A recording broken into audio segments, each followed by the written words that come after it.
Hello and welcome to episode 15 of the TRUUMAN Podcast, the podcast designed to create a generation of self-defined men. Today, I'm joined by Warrick. Warrick, thank you so much for being with me today.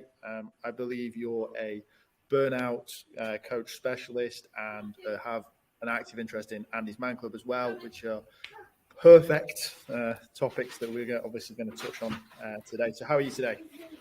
Yeah, thank you, Luce. Yeah, thanks for inviting me. I'm doing very well, thank you. Very well. Good. And I'm going to start things off tough, the big question. So in your own words, Warrick, what makes you a man?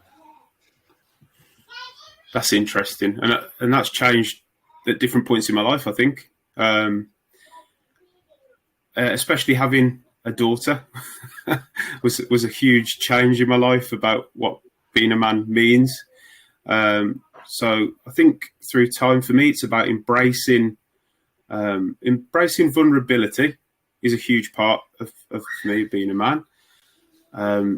Being consistent in people's lives who care about you and you care for, a huge part. Just being that person that if you need a shoulder, it's here, you know. But yeah, I think those roles have changed quite a bit. Well, yeah, it's interesting you say that. It'd be interesting to get what your thoughts on what they used to be, I guess. What was before? Yeah. So maybe when younger and what you see, maybe it's about more pressure of being the breadwinner, of keeping the house, the roof above your head, so to speak. And it's so easy to then see like family support in only one dimension, like very financially based and problem solving, you know, sorting things out if things break. Or actually in time learning that taking care of your children and your family are just as, if not maybe even more important. Great sort of analogies. I think it's right. I think it's a question that should be asked. I think it should be asked regularly because you're right. It changes depending on what your core responsibilities are, what your views are, where you are personally, where you are financially. There are a lot of sort of factors that sort of determine what it is. But I think taking from that, it's quite clear that there's core principles in there that are extremely important and have been iterated by a number of our guests. So thank you so much for sharing that. It's usually a tough question to start with. So Warrick, tell us a little bit about yourself, what you're currently doing, and a very quick whistle stop tour of my past will help highlight why I do what I do, I think. So for the first decade of my career, I actually worked for the prison service. I helped deliver cognitive behavioural therapy programs, so offending behaviour programs in prison, and sort of managed teams throughout my time there. And that was a real eye-opener to real deep conversations with, I only ever worked with other males in male prisons at that time. So deep conversations about what was going on for people to go on and, you know, do the things that they ended up doing to end up in prison.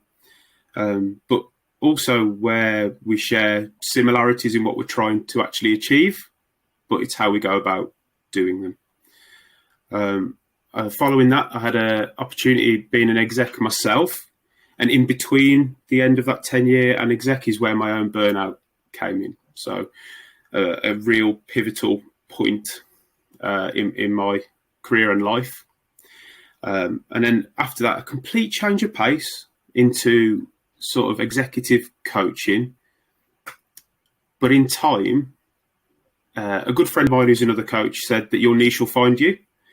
So a bit of advice that's given out there to people that have, you know, potentially quite broad roles. And people coming to me wanting to talk about stress, wanting to talk about or feeling really angry all the time, you know, due to that stress, or their team are getting stressed out and they don't know what to do. They're fed up of recruiting, and it sort of naturally came into this bubble, really, that okay, that's what people want to talk about. I've got a big experience of it in my own life, of hitting quite quite a dark point, really, with burnout, to help support others and their teams in the future. So that's what primarily I focus on.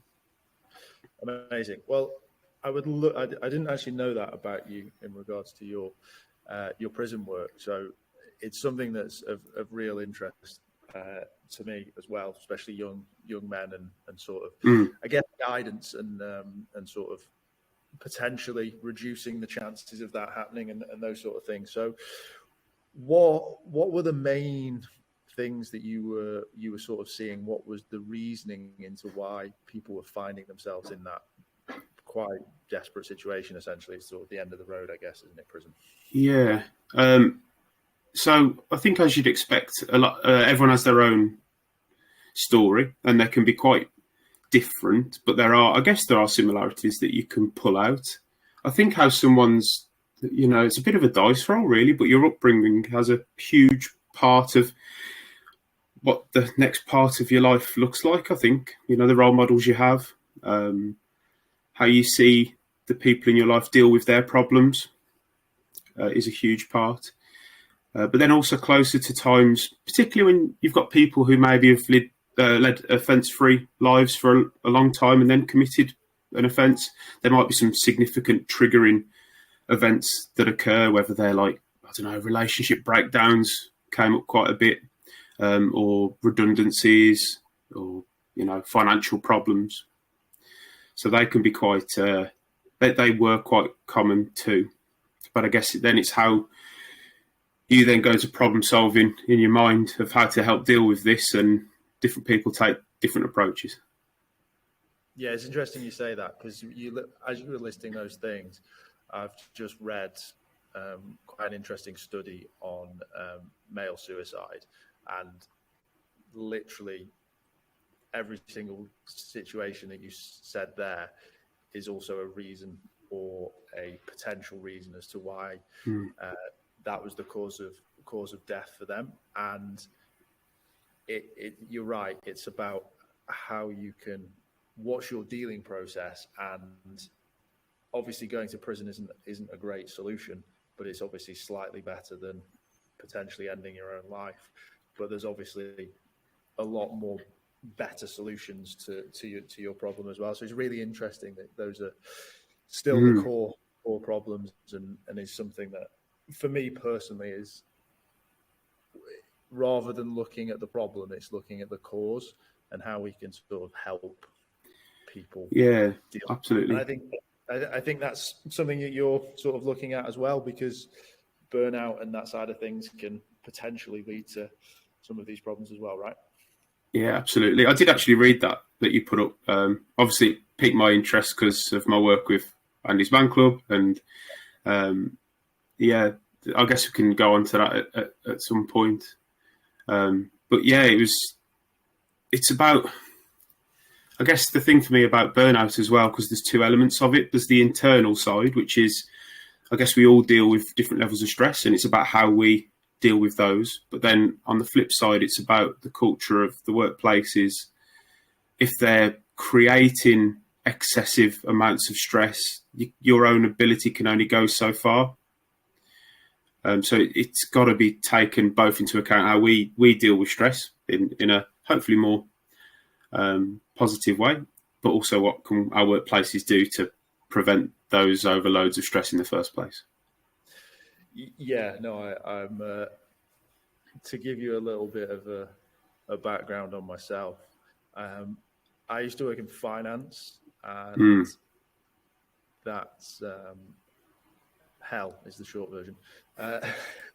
Your 12-hour days is a minimum. You're sort of belittled for going home early if you're doing a 6 till 6, which is hilarious looking back at the irony of that. But working environment is a really, really key element. Have you looked at, or potentially is it something that you're going to look at in the future, of other environments, so like home life and not just work life per se, that sort of deal with these stress? Yeah, I mean, the majority of research at the moment is around the workplace, but they are highlighting that it's not as simple as that. Absolutely. And I know, like, even from my personal experience, that the workplace was a factor in my burnout, but wasn't the only thing. There were events external in personal life that were coming together to create the situation that they did. Because, well, it's been around since the 70s, burnout. A lot of people don't or aren't aware. It's actually been a term and been used for, well, best part of 50 years now. But initially it was seen as a problem for like caregiving services. So, nurses or, equivalent like that. Then it was picked up that it exists in other areas and other circles of work, which expanded out. And now they're finally looking at, well, what about burnout? Because I've heard of things like parental burnout, which is coming out, where absolutely can understand where that comes from, having gone through it myself and going to go through it again soon.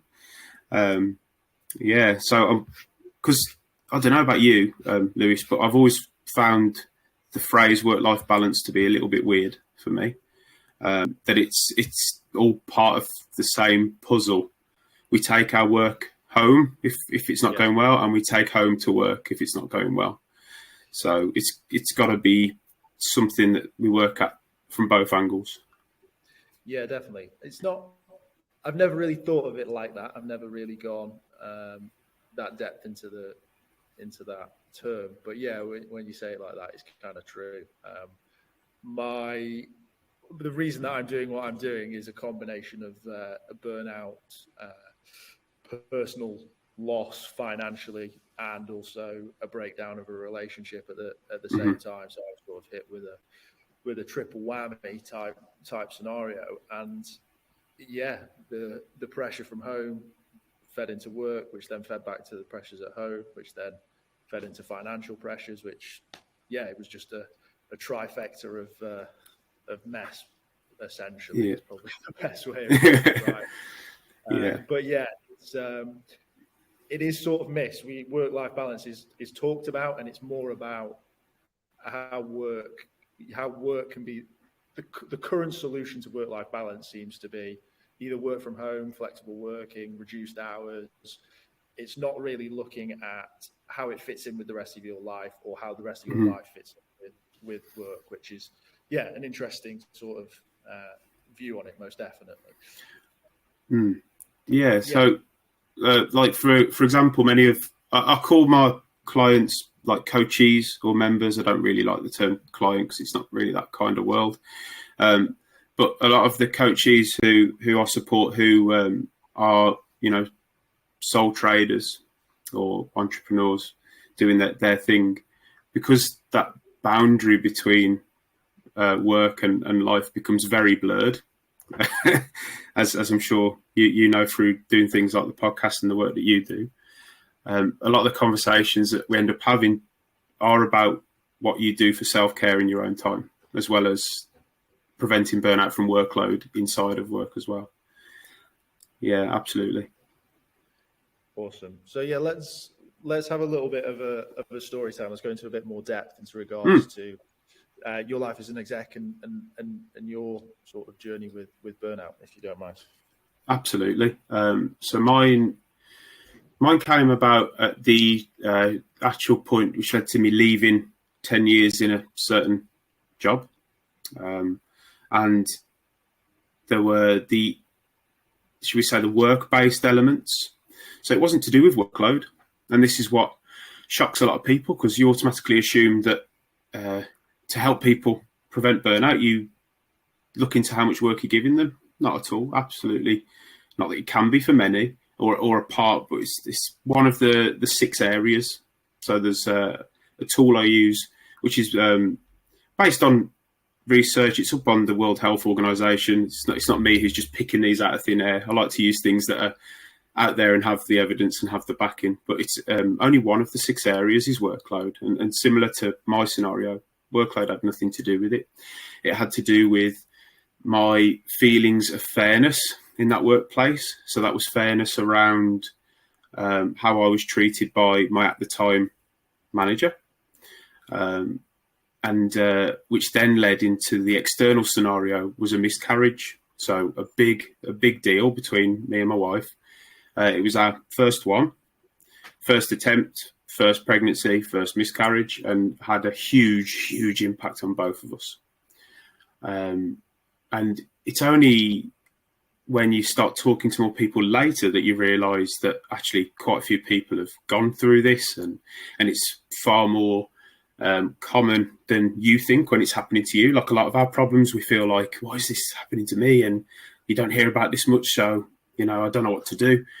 And that was the case at the very start. And unfortunately, I just felt the way that I was treated while dealing with that by work, I saw as like highly unfair. It was seen as like a target of my performance, bearing in mind I've done 10 years of good outcomes and promotions and moving to different workplaces, to then finally hit a time where like, I need you right now, the other way around, and it wasn't given. It was just seen as a problem. So that then hit a point alongside a few decisions that happened that I was made to do rather than having control over at the time. That's another element of burnout, about control. I was told by that manager, go do this. This is what you need to do. Go do that, rather than me coming up with those things. And then it hit a point where I had to take time off, which unfortunately, that's like a lot of people. We don't realise that we're getting towards that until we hit a point where it's like, done. I mean, I'm emotionally exhausted. And I specifically remember lying on my carpet in the lounge, just lying on my back, looking up at the ceiling, like I just can't take anything anymore. And that's the point where I hit. The cup was overfilled, spilling out, and I had to take time off.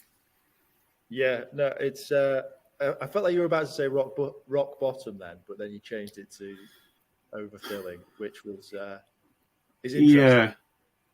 Yeah, because maybe it's about taking stuff rather than falling.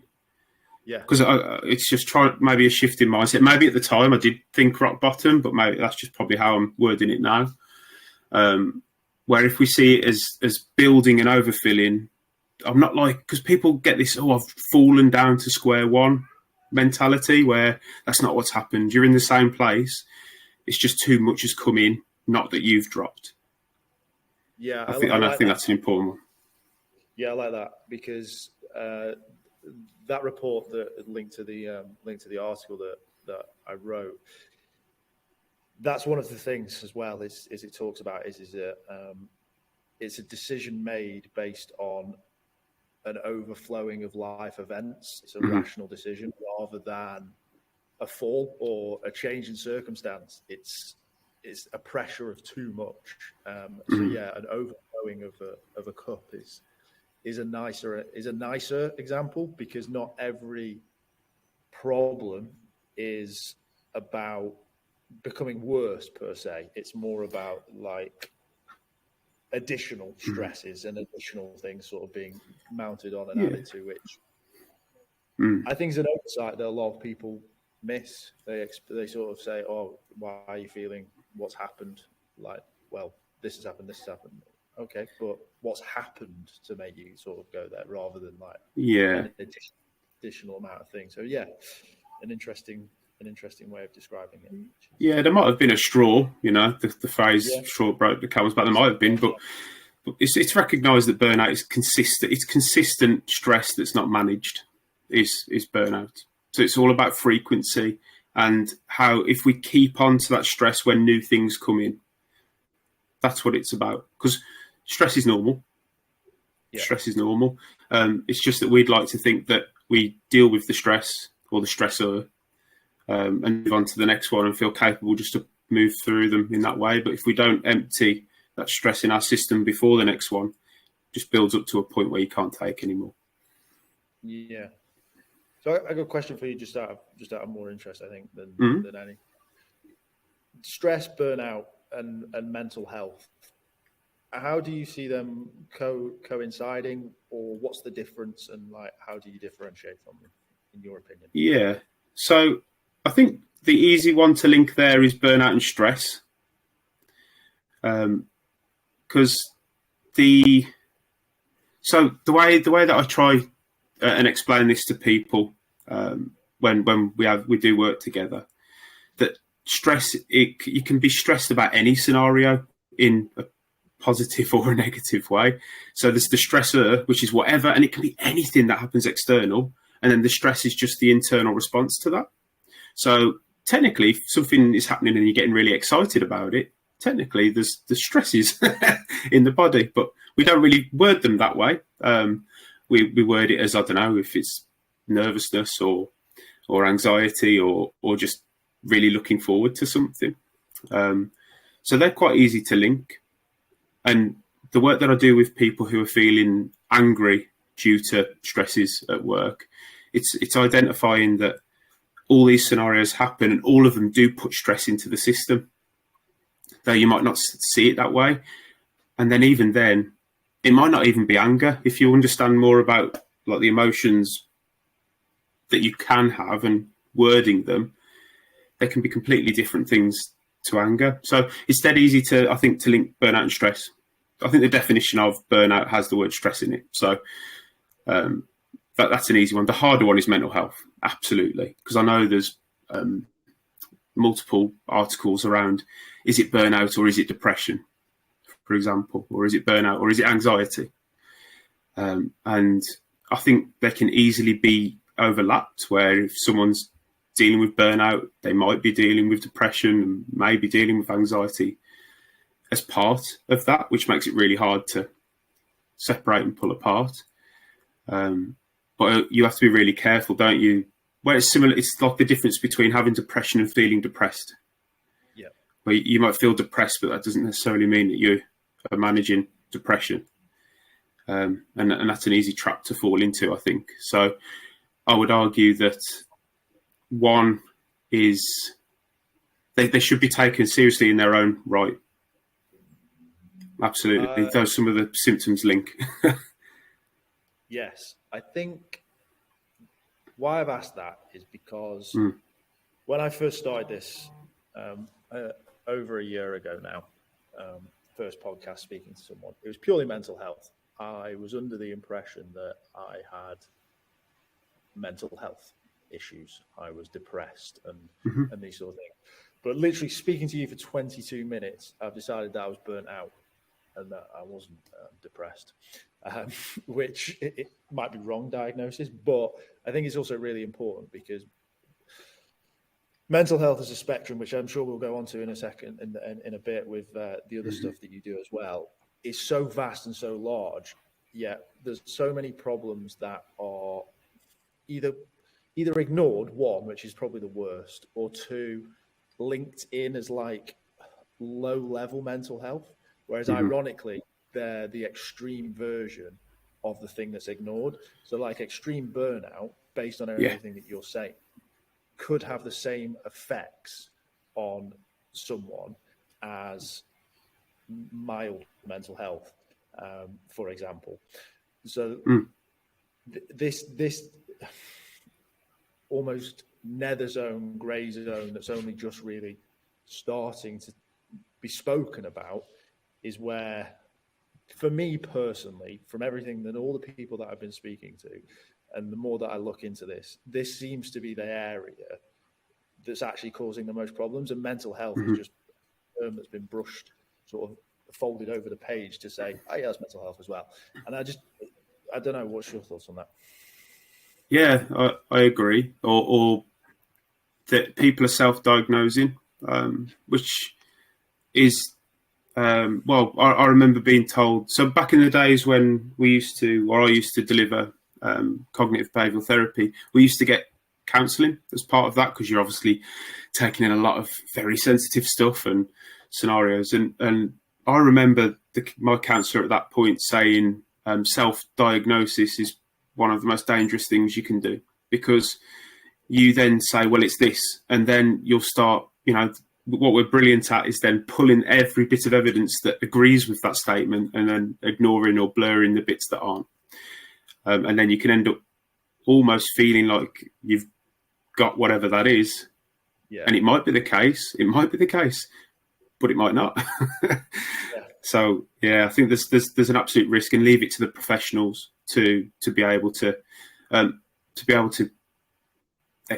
diagnose which I know is very difficult in itself, especially in the world of, let's say, ADHD, which is a big thing that's coming out at the moment. Very, very difficult to diagnose, and what tools are there to do that. And, it's people are coming out with saying they've got the symptoms.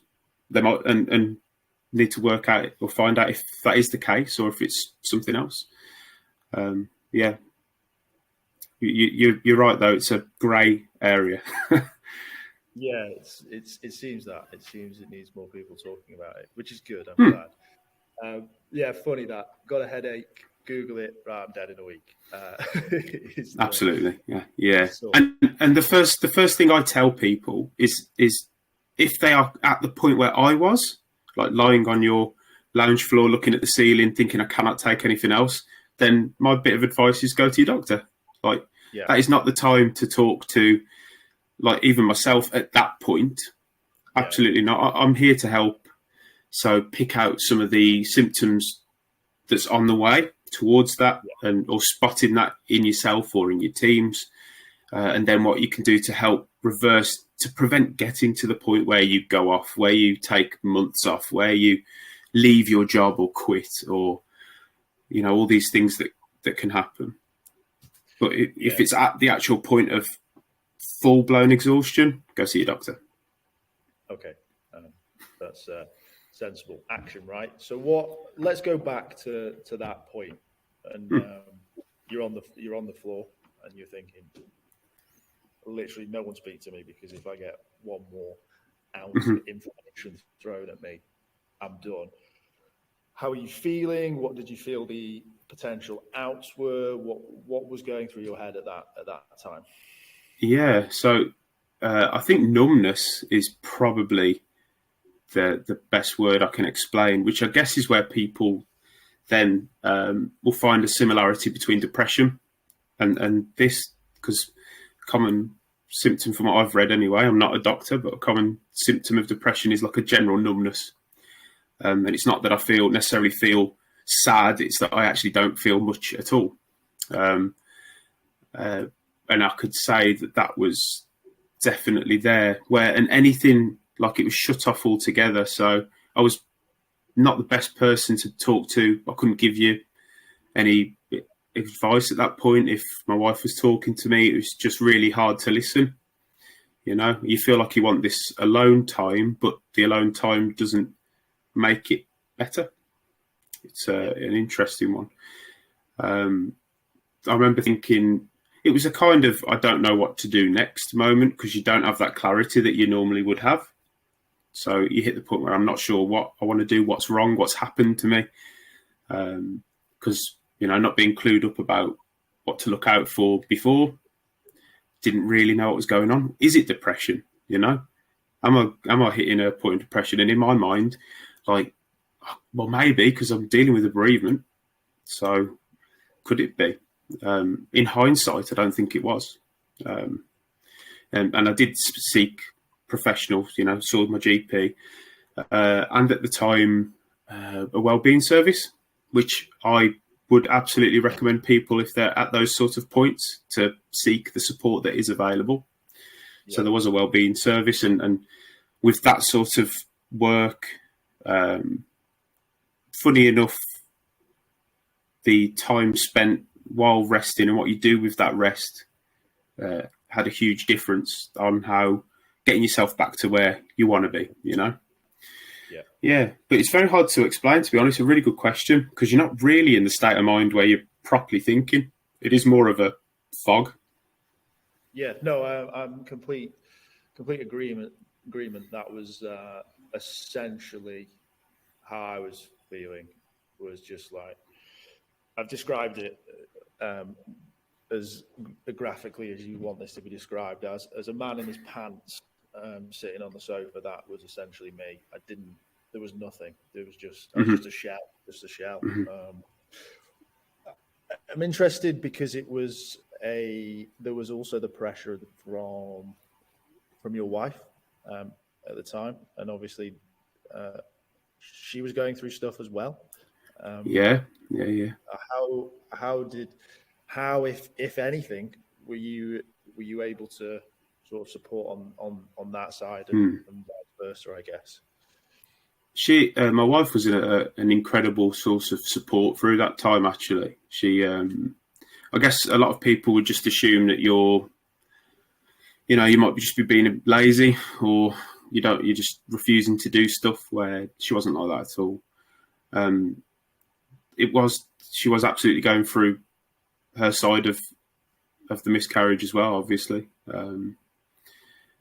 So we still made sure that when I could talk about it, that we were talking about what are we going to do to help ourselves through this scenario, and what did we want and what did we need to do.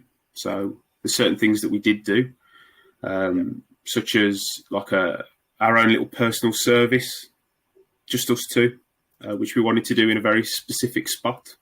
We made sure that we did that. But she was actually really, really supportive through it, and was going through, like a lot of us really. If one of us is going through stuff, chances are the other person's got a lot going on. It's very rare that one person's all peachy to help the other person, So fortunately, it didn't turn out into any arguments, but I could pick up that I was getting irritated, I wasn't at the point of lashing out or anything like that, probably because I didn't have the energy to, let's be honest. Yeah. But I knew I could feel myself just getting irritated by anything at the very sort of peak, shall we say, of the burnout. Yeah, got easier though doing the right things. Yeah, awesome. So you sort of seeked help and had those conversations. Was that a smooth diagnosis, or was there sort of a potential of a misdiagnosis?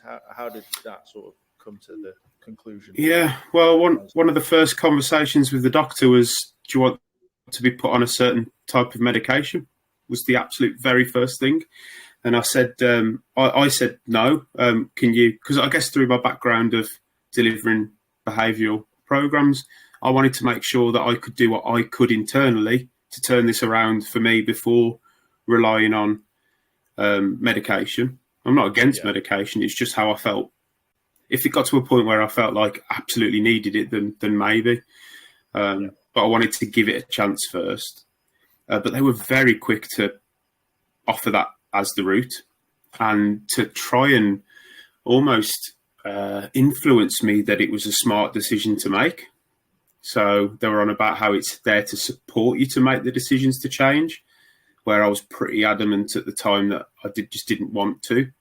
I'd obviously given the little hook where I'll let you know and I'll think about it, but in my mind it was like, it's not going to happen unless I've exhausted other options.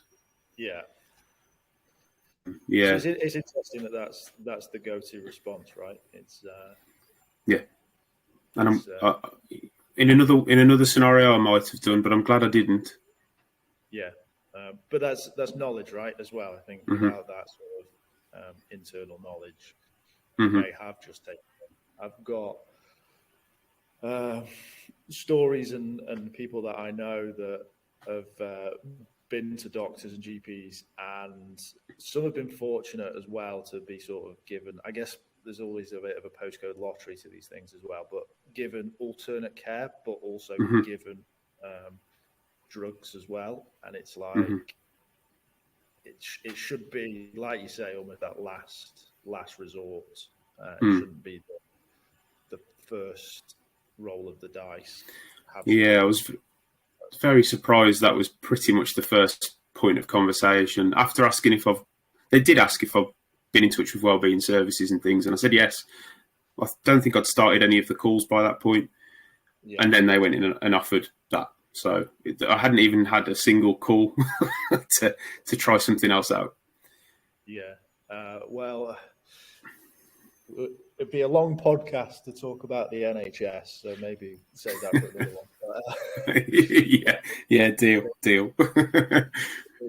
It is doing its best, right?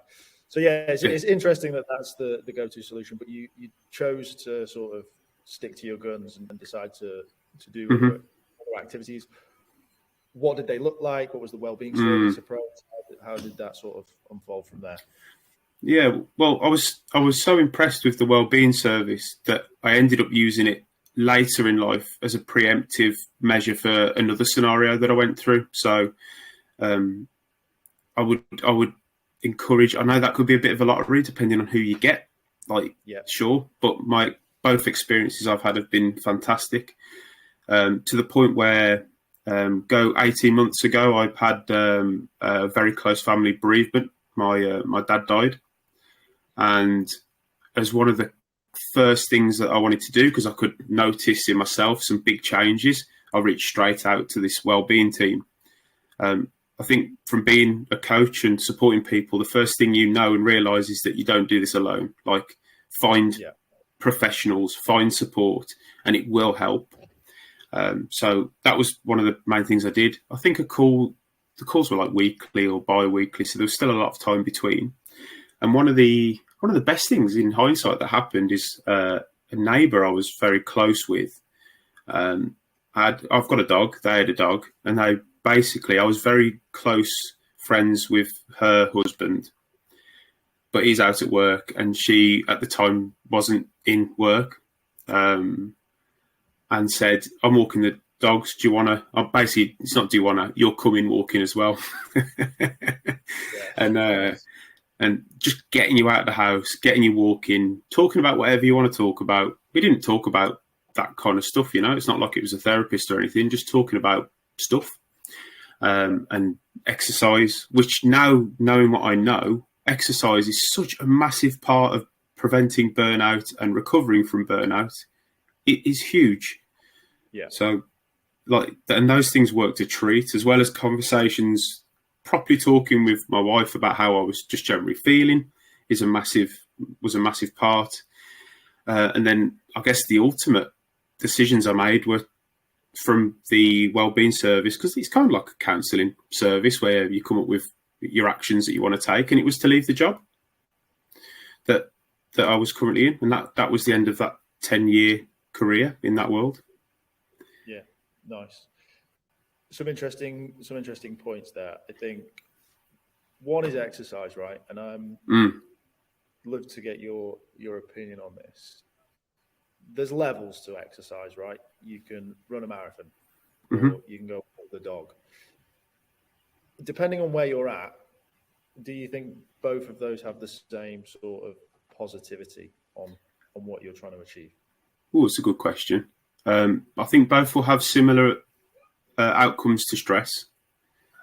I guess the thing that maybe running or pushing yourself, let's say hitting PBs in gyms and things, that I guess comes with this almost weird like resilience, mental training aspect, and teaching yourself to see through harder things that you initially want to give up, but there's a reason why you're doing it. As for the impact on de-stressing, I would argue that having a walk and talk with someone is probably more impactful than having a run on your own.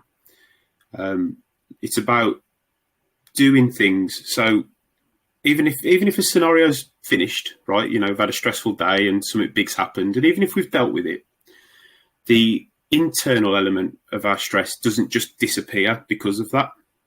We have to actively do things to drop and decrease the glass or the pot to then give it space to fill it in with new stuff the next day. So if you're doing the walk and talk, you're hitting two of those huge things, which is exercise and connection. Connection's another a massive one. So there's only really a handful of things. The obvious one is sleep. When it comes to de-stressing, there's exercise, there's connection, there's eating, but eating purposefully. So not like wolfing a sandwich while you're at your desk, like properly sitting down and having a meal and enjoying your food. Yeah. And then your hobbies, really, and your particular passions that you enjoy doing that are different for each of us. So I think by doing the walk and talk, you're hitting two of those things rather than maybe just the one if you were going for a run. Yeah, nice. This is the thing. I think the way that sort of social media is positioned right now is geared towards extremes. So it's all about like either pushing yourself to a limit or exercising to an extreme or eating to an extreme. Like you didn't say that during eating, that it needed to be healthy or particularly sort of like nutritionist. It was more I'm sure it helps, but we're talking right? It's like building these levels up, and I think one of my key sort of focuses is what you see on social media is like the 1%, and the majority of us, hence the 99%, just numbers, is live a normal life, right? Like it's an inflated, egotistical realm that we consume and essentially measure ourselves against. Whereas like going for a walk with a neighbor is not Instagrammable. Going for a walk with your dog is not necessarily Instagrammable, and eating a spaghetti bolognese on a Thursday evening is definitely not Instagrammable.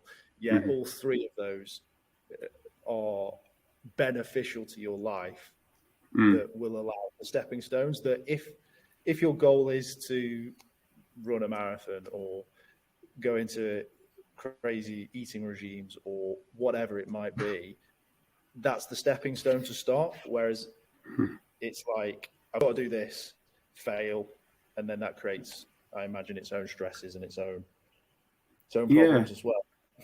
And extreme exercise in itself is a stressor. The whole point is that you're stressing your system. So if you're not in a good place and then go for a huge run, you're not depleting. You might be depleting, sugar stores and whatever storage, but it fills your body with cortisol.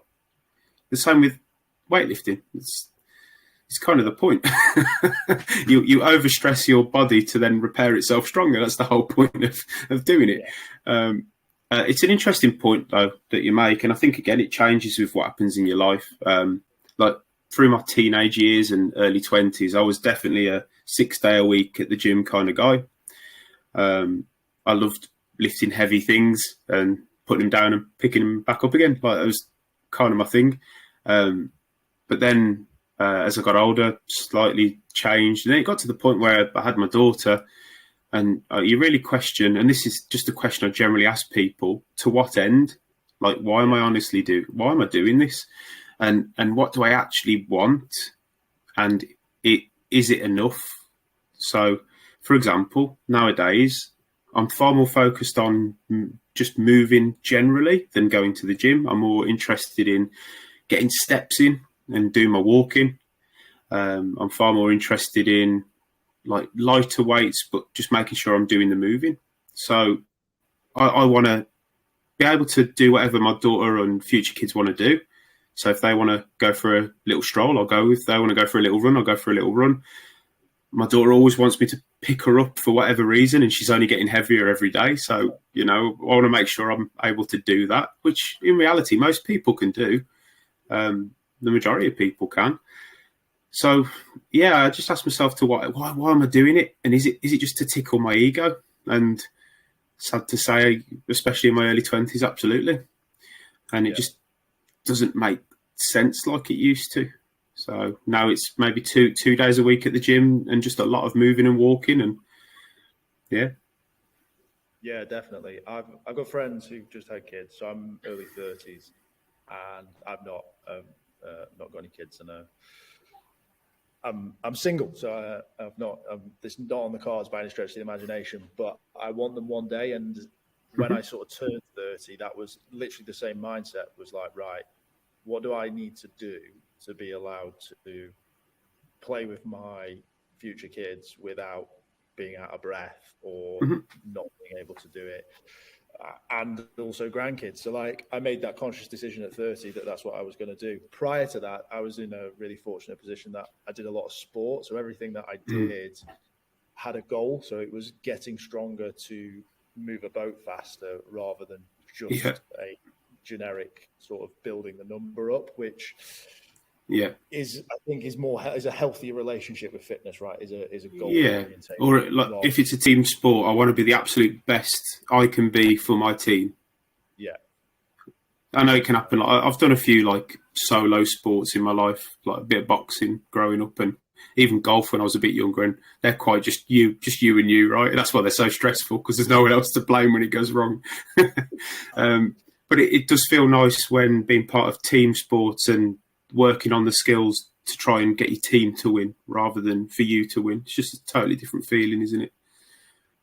Yeah, definitely. I think it really is. And then the one other point that you sort of alluded to was speaking back to the service proactively. And proactive is something that reactive is too late, in my opinion. Proactive is something that I'm really trying to work on with men from mental health or having a better balance with life, however it becomes termed, I guess, in the future. But yeah, that's really interesting. And I had a previous guest as well. He had a daughter that he didn't actually know he had. He got his girlfriend at the time pregnant. They split up, and 5 months later she turned up and said, "This is your daughter." And he actually went through postnatal depression really hard. Spoke about it in the podcast. And then his partner that he's with now, when she was pregnant, he started to feel how he was feeling during that time, and he actively went and sought help and said, "I'm expecting a baby. This is what happened last time." Right, and there you go. So, yeah, proactive is really important. So, yeah, again, and that's where I stumbled across Andy's Man Club as well. So as soon as I had this bereavement when my dad died, rather than just waiting to see what happens, I accepted that this is a huge change. I need support now rather than when I'm lying on the floor in my pants looking at the ceiling. So got back in touch with the wellbeing for some sort of bereavement style counselling, and it was offered, and also found Andy's Man Club to I knew I wanted to talk to people, but I knew at that point that it wasn't a medical emergency for me. I didn't need a doctor. I just needed people who understood, who've maybe been through it before, or just the opportunity for me to talk to people outside of the family. So I wasn't, again, they're going through it as well. So yes, there's a time to talk, but I don't want to just unload everything on them because they're going through their stuff too. Where external people, why coaching is so brilliant as well, we're outside of the scenario. So you can just say things how they are, and they'll understand without all that prejudgment of knowing you for 30 whatever years. Yeah. So yeah, and that's where my love of Andy's Man Club come in. And eventually, after I got that support that I needed, I then went and facilitated, and still am a facilitator for them to this day, to help other people who come in and need the support too. Amazing. I'm going to revert back to another podcast as well that I've done. It's good now that I've done quite a few of these. I can start to find parallels, which is really useful. There's a guy called Connor. He is currently in a battle with his ex-partner in regards to child care, that responsibility. But he is now actively being someone that will speak to men in the same situation. So he says talking is great, but talking to someone with experience or lived experience, and someone that can give you essentially guidance without looking at you, without saying, go do this. They sort of say, look, this is what I did. And then you can take those parts and make your own actual decisions. Is so much more powerful than just unloading and just talking a load of crap to anyone who will listen. Yeah, exactly. Absolutely. Yeah, let's talk about Andy's Man Club and what it is that you sort of do now with that. So Andy's Man Club, they meet up. There's 120 odd spaces in the UK, and everyone meets up at 7:00 on a Monday. So up until 2 weeks' time, I've been supporting the only one in the West Midlands, which is in Stafford currently. Okay. But I'm helping opening up a new one in 2 weeks' time in Lichfield. So we're looking at opening. We've got enough facilitators and enough interest now to start branching out and opening up other ones, because it started up north. So the majority of the groups are up north, and you get some down south, and then just this area of nothingness in the West Midlands and across the Midlands, which is fairly common. You know, we're northern to southerners and southern to northerners. We're kind of like a void in the country, eh? And people come in, and it's so important that it's just about getting stuff off your chest, and then there's the opportunity in like breaks and things to find people who can offer their experiences. So it's very intentional that it's not here for advice. We're not here to someone to come in and go, oh yeah, do this. That's not what this is about. They need to work that out. But maybe there's a support service they've not heard of before, but that someone has used and think, actually try this number. Or, you know, people will come in, like such a common one. Some people will come in and say, on paper, my life is great. You know, I've got a job, I've got a family, I've got a loving wife, loving kids, or whatever it is. But I don't understand why I don't feel all right. And they feel like ungrateful because they've got the stuff. So why am I still feeling like this? And they'll say, I'm probably the only person that feels this way. And then people will be like, that's how I was when I first turned up, and and this kind of stuff. So it helps you realise that, in a way, it's sort of fighting against the ego, because the ego wants to say that I have my own problems that are very specific and no one understands. Where in reality, yeah, no one's going through exactly what you're going through, but people understand. People have been through similar or as near as it gets. Yeah, it's funny when we talked about ego before, because it can work in both ways. There can be ego in the I'm so fantastic and I'm the 1%, but then there's the ego in the my problems are worse than everyone else's as well. It's all part of the same element of the brain to try and keep in check, because you can't get rid of it. So all you can do is notice that when you are doing stuff like that. Yeah, and it's just an opportunity to meet people. It's more as much of a social. People think it's like people sitting in a circle, head in hands. Not at all. In a very weird way, I tell people that give it a few weeks and you'll weirdly enjoy coming, even though it's talking about people's problems and, you know, what's done my nutting today or this week and what I'm struggling with. You'll weirdly enjoy getting to know people, seeing their journeys and celebrating if there's progress, and, you know, and just seeing people, because people are in tough spots. So just the fact that you're seeing them every week is like, okay, they're still cracking on, still dealing with it. Yeah, there's a huge bit. It's a real close-knit community. You'll talk about things that you don't talk about to your wife, you don't talk about to your parents, work colleagues. Yeah, it's a special place. Good. It's needed, right? I think they're needed places. It's I'm going to use the ego one more time because I like this. I like this as an analogy. It'd be interesting as someone who's part of this club and has seen a number of people. You said that it's not to give advice, right? Do you find that men like to pretend that they've come up with the solution themselves? So even if it's as simple as like building a piece of furniture without the instructions, or finding the solution to their bereavement or job loss or whatever it might be, they may have watched a YouTube video, they may have spoken to someone else, but when it comes to showing it to the world, look what I did. Yeah.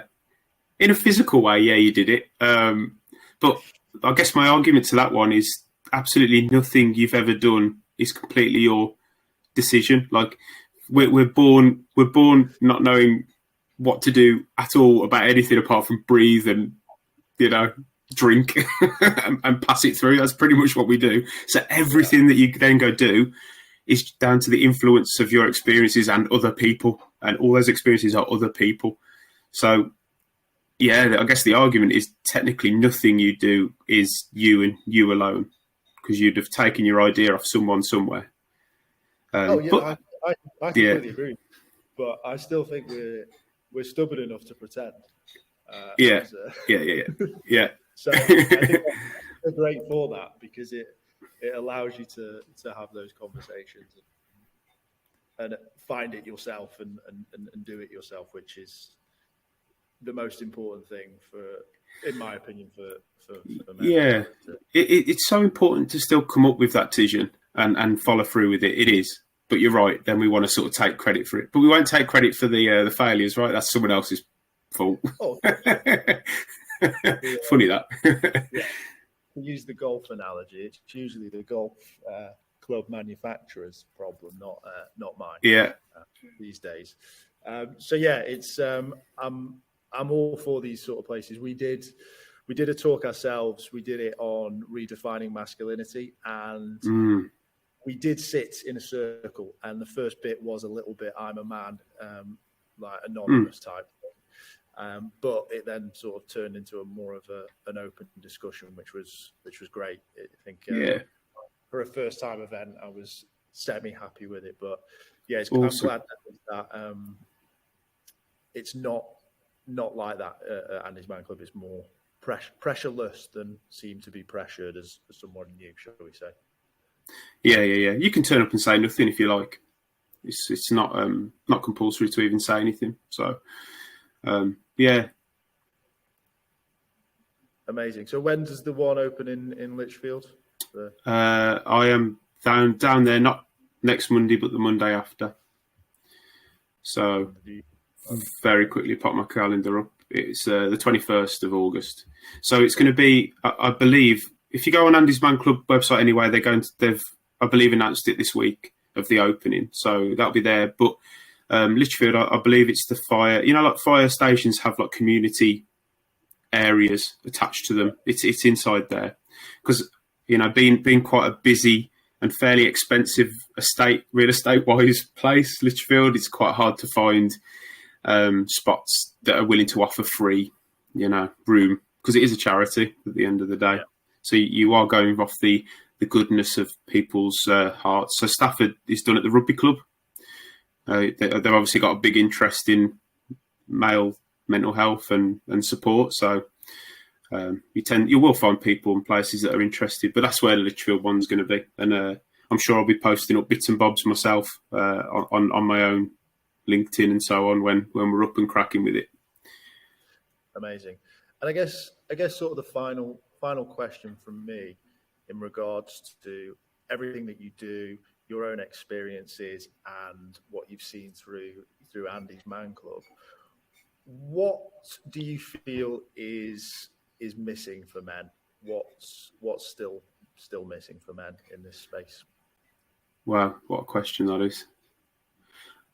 I think just work on redefining what masculinity is and that it can still be celebrated alongside, for example, femininity. Like one doesn't exist without the other.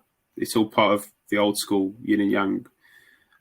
So I don't think that it should be seen as a negative term, masculinity, but it's reframing what it like what you're asking me at the start. It's understanding what it actually is and what does make you and those around you better off for having those values. Something I learned. I recently listened to I listened to the Diary of a CEO. I'm sure a lot of people do. And there was a recent one around hormones. It was to do with fasting, but hormones and the difference between men and women.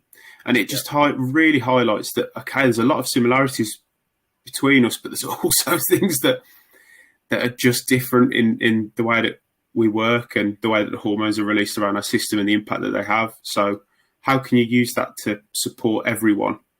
Rather than just assuming we treat everyone the same. Where it's nice to see that that's kind of the way things are going anyway. But it needs a push.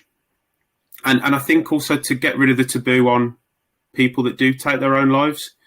There are people, and of course, being in the nature of Andy's Man Club, there are people that used to go and aren't here anymore. Like it does happen. It's not a golden ticket for everybody, but come to appreciate and not feel negative to that person, even though it hurts because you knew them. But it's a decision that they thought was the best decision to make at the time. You might not agree with it, but you can still respect the situation they were in, and that was their call. And then you'll do whatever you can to try and support people to prevent that from happening to someone else. So I think a bit of I don't know, compassion, I think, is needed around that world. You hear the word selfish a lot, but I don't think it is. I don't think it is, man. Yeah, it's the more I dig into it, the more I understand it, the more it sort of moves away from mental health. And as you've described your own situation, it seems to be geared more towards a logical solution to an overfilling cup, which, however you got there, is probably the bit in the middle that's missing, right? But the end result is the end result, and that needs to be respected, essentially, and not ashamed or shamed. I do agree with the more that I read on this topic. Well, yes, Warrick, you're right. It was a tough one to start and a tough one to end. But if you want to tell people where you are and how to find you if they were interested in anything or everything that you said. I'm very easy to get hold of because there's only one platform I use. It's something I try and help other people to prevent burnout. LinkedIn is pretty much the only place that I'll have open conversations, when I'm not in person. So Warrick Hegarty. There's only one Warrick Hegarty, I believe, on LinkedIn, so that does help in my own branding in a way. So WARRICKHEGARTY. And another time I'll explain to you that that's not even my birth name or whatever the equivalent of maiden name is for a man, but that's how you'll find me. Amazing. Well, thank you so much for your time. Genuinely appreciate it. Really, really interesting insight. Really interesting for me personally as well. So thank you so much. Yeah, I've had a great time. Thanks for the conversation, Lewis. Amazing.